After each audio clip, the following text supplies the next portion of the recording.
Hello everyone, my name is Alex. I work on Account Abstraction, and today I would like to make a case that now is a great time for full native account abstraction across all layer 2s.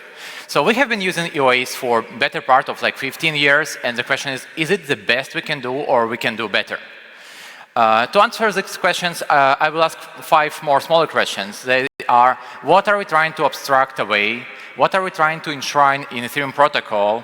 Why are we doing it? What makes the account abstraction solution complete? And why now is a great time to do it? So my question is, what is the worst user experience of having some money in human history? So there was an island in Micronesia where people would use like giant stone discs to trade for food. I argue it's not a great user experience. Other islands used seashells they collected on the beach, probably not good for inflation. And right now we are using often like metal sheets or just papers with 12 words written on them, and this is our store of value. I'm sure this is not a great user experience for a lot of users. So what is wrong with externally owned accounts in general? The most common way to back them up is to write the seed phrase or private key on a piece of paper and keep it somewhere. The EOAs provide immediate and full control of all your assets. There is no kind of control in any granularity.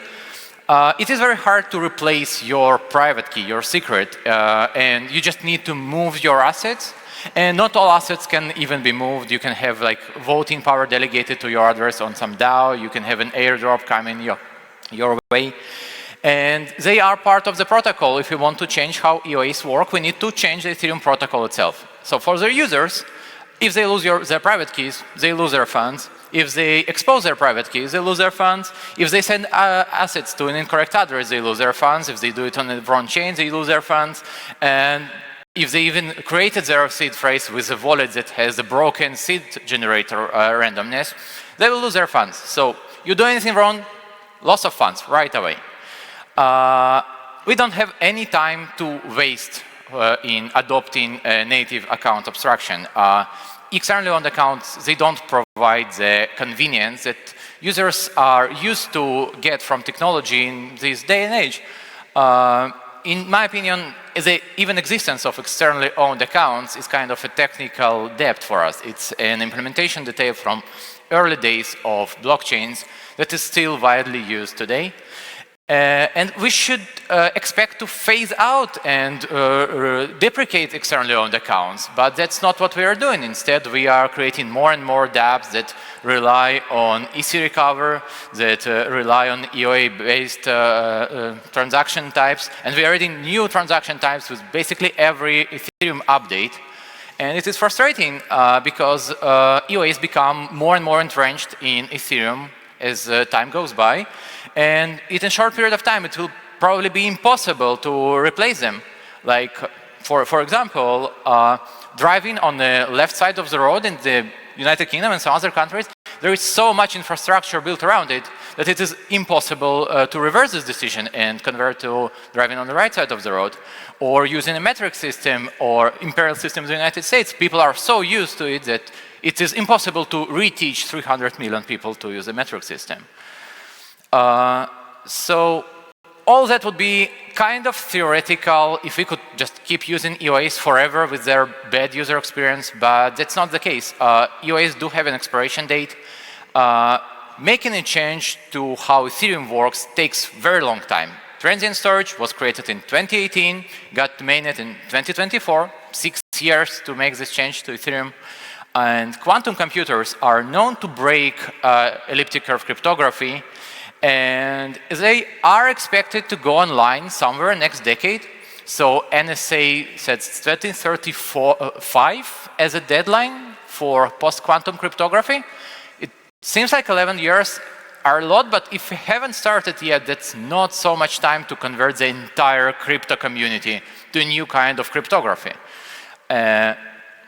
So if we don't want to wake up to a news like that, with North Korea acquiring quantum computers and having to make an emergency hard fork, we should start doing something about it right now.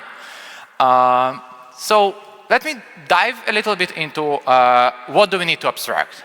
So your account consists of 4 major roles that are assigned to it.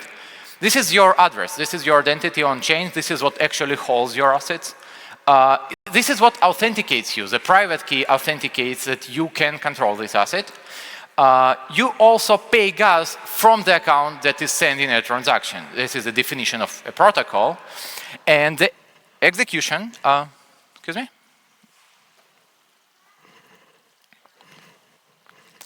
Can you hear me? 1, 2, 1, 2.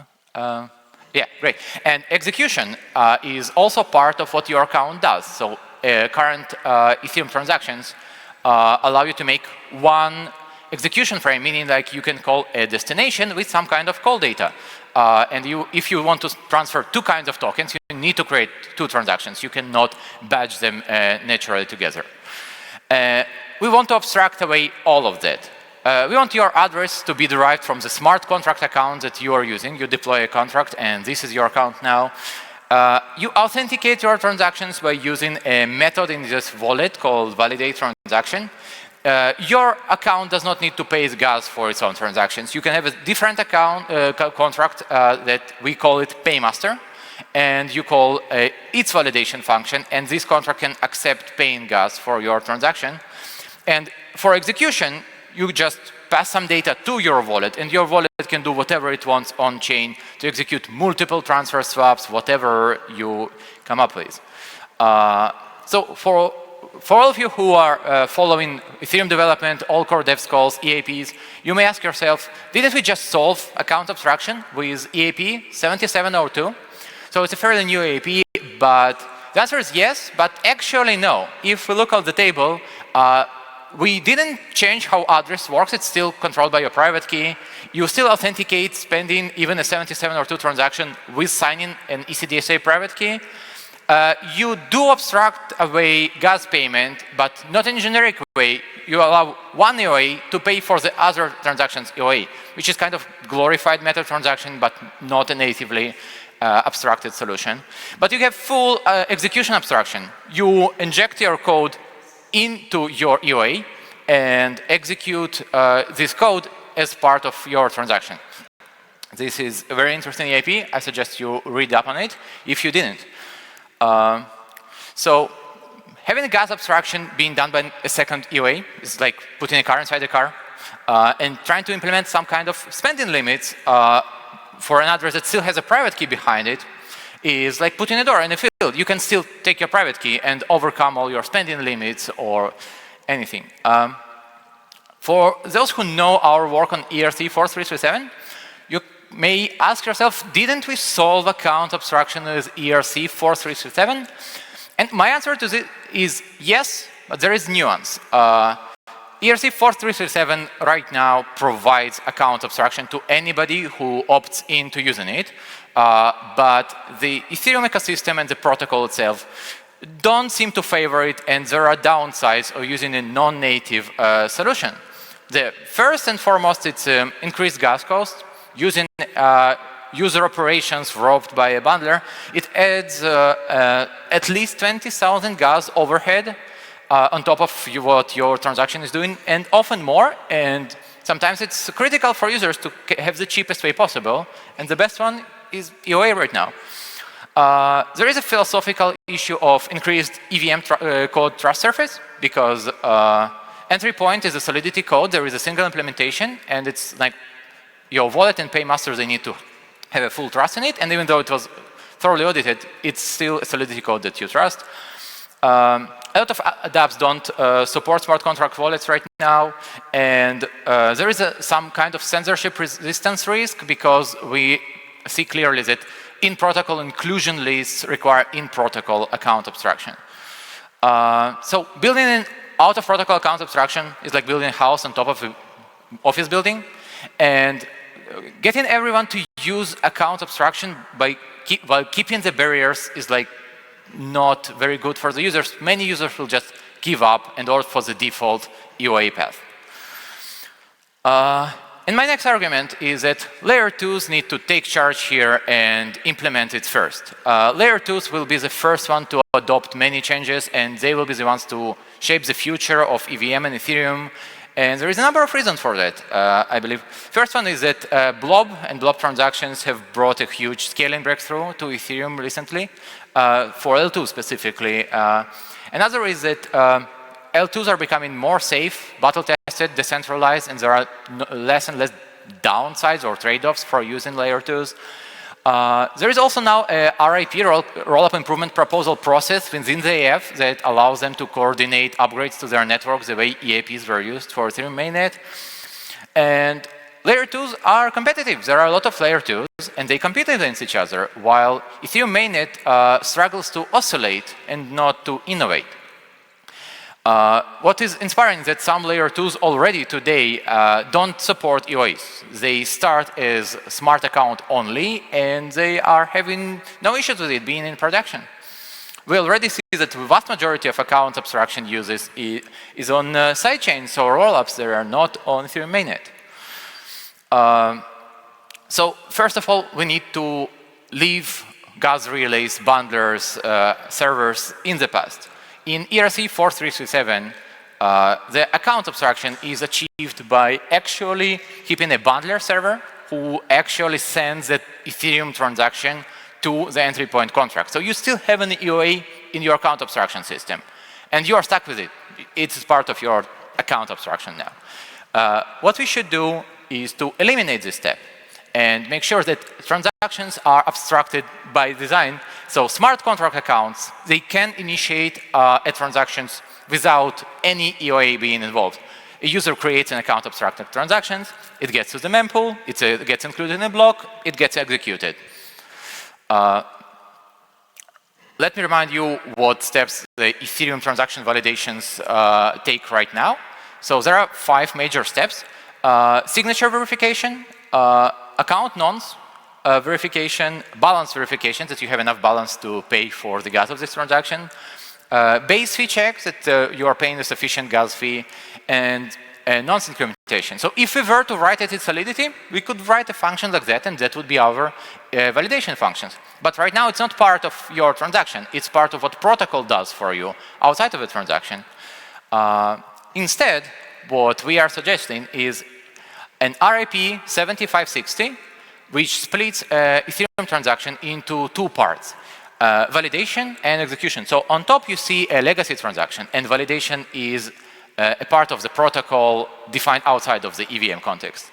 In native account abstraction transaction, the validation is part of your transaction. It is a code that runs in your EVM and reads state, writes to state, but its execution defines if your transaction is valid or not. If this frame reverts or returns invalid value, this transaction cannot be included in the block. It's not reverted. It's just not a valid transaction to be included. Like you send a transaction with the wrong signature or nonce. It's not part of a valid transaction set.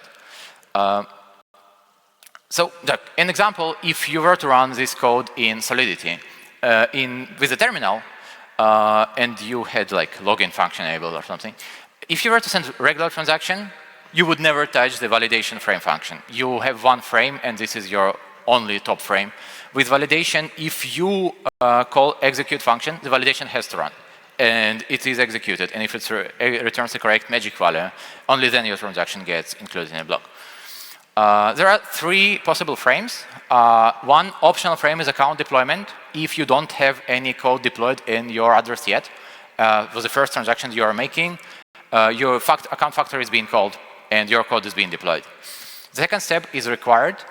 It is a validation step where your smart wallet is given the information of the transaction, including the signature and fields, and it makes a check that somebody actually initiated this transaction and signed it in a correct way.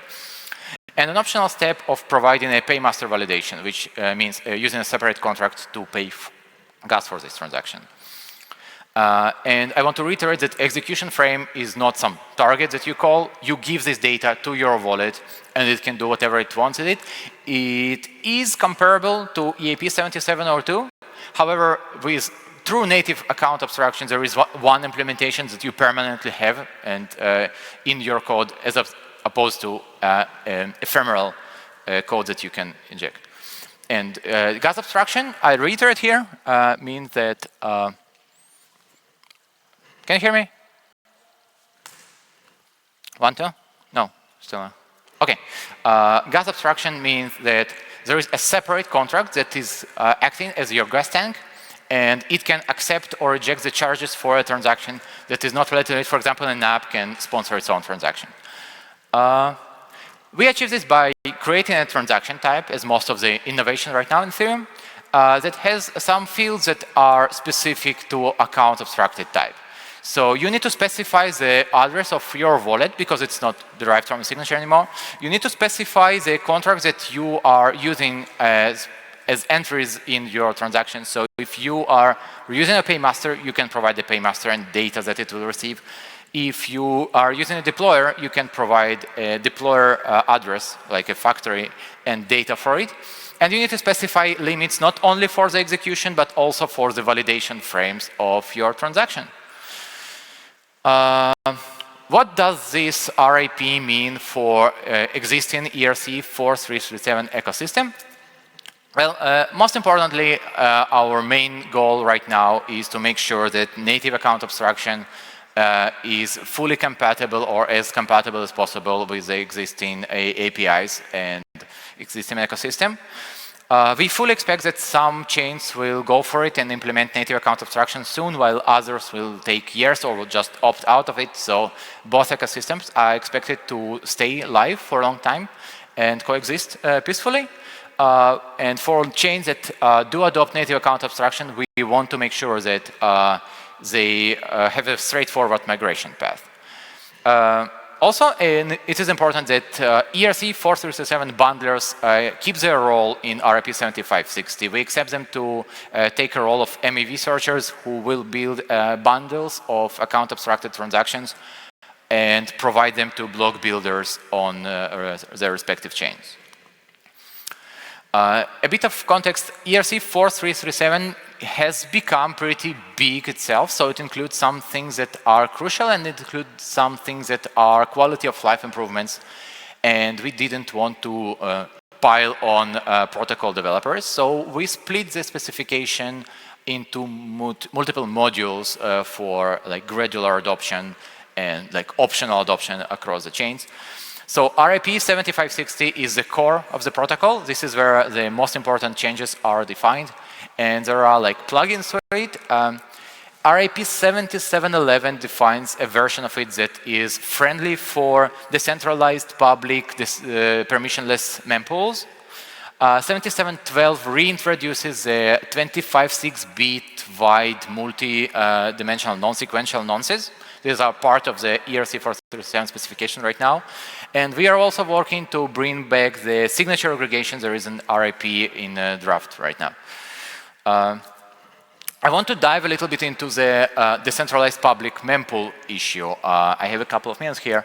So the problem with using EVM code to validate your transaction is when the block builder is trying to build a block, if your transaction's validity depends on the state of Ethereum, transactions in the same block previously can have an effect on your transaction validity, meaning that it is impossible to build a block because the green transaction changed the state and the blue transaction depends on the state to be valid. So now this block is invalid and you need to repeat this process indefinitely under the denial of service attack. So instead for mempool networks, you would need to split the transactions into two parts. They are not atomic and validations need to go in a separate space in the block where they are all executed together in a kind of sandbox where they're not allowed to touch each other's storage. There is ERC-7562 that defines the sandbox, and it is fully compatible with the sandbox we did for ERC-4337. Okay, there is a great talk by Vitalik Buterin on history of account abstraction. Some APs he mentioned. Account abstraction discussion started in EAP 86, two-letter EAP, very long ago. A full-fledged account abstraction was proposed in EAP 2938. However, it used an opcode to separate validation and execution of a transaction, meaning that RAP 7711 would not be possible. We would not be able to split the transaction into two parts in a block. And recently there was a hotly debated 3074 versus 7702 debate in all core devs that ended in 7702 being considered for inclusion for Prague update that I mentioned already allows a transaction to inject temporary code in an EOA address and execute it. What do we expect for L2 developers to do right now? We expect them to get in touch. We expect them to check out the RIP, to provide feedback, to check out the draft implementation of it, take parts in roll calls, and just build it in their networks. An inspirational quote: a year from now, you will wish you had started today. We need to start now. We need to implement account abstraction before that is too late. And some links, our GitHub, where the actual text of the RIP is held, and our Discord, which is the best way to contact us. Thank you.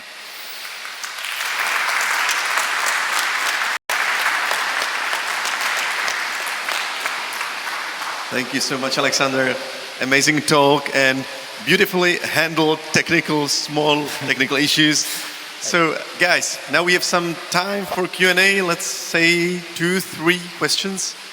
So, ask anything you want. To the topic, of course. So, there, please.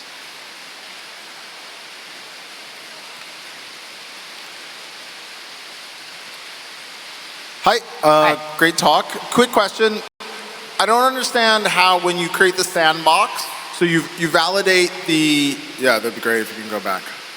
Okay, right here. So you do the validation first so that you know that these are valid transactions.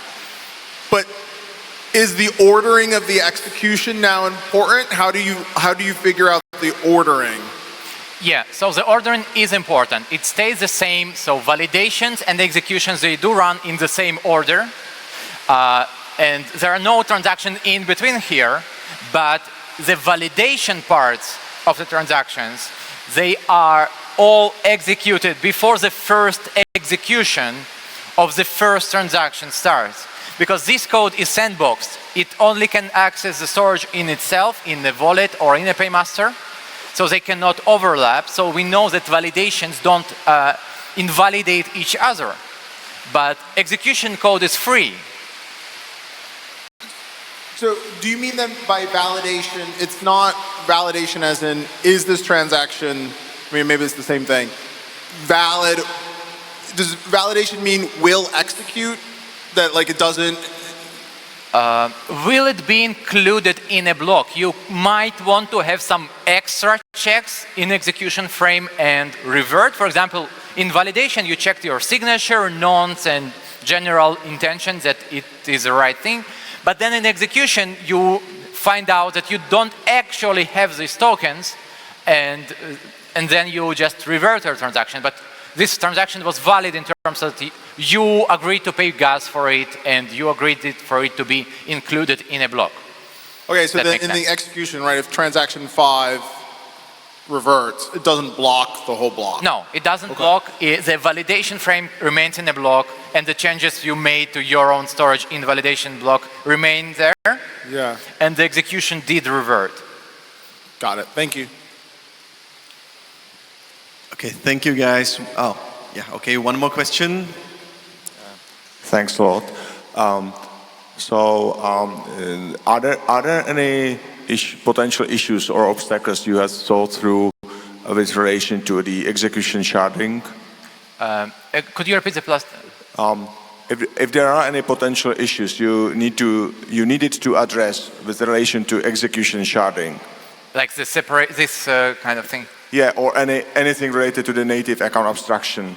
Yeah, the big issue with that is that most transactions kind of assume that once you start, you are in your transaction and you will have to finish. But it has to change, and like ERC 437 wallets already know that this is actually how entry point in ERC 437 works right now. We execute validations and then we execute executions. But for native transactions, there are things like transient storage, gas refunds, warm cold storage access that are defined on a per transaction level. And then for us, it is an issue. So if you write a transient storage in the validation frame, you will get it again in the execution, but it's not visible in between. So it is a kind of like strange state, but yeah, I think that because of we had a couple of years to experiment with entry point and ERC 4337, I expect that many developers are already like familiar with like peculiarities of this thing. Thank you so much for nice, curious questions, and special thanks to Alexander Forshtat. Please applause to him. Thank you. Thank you.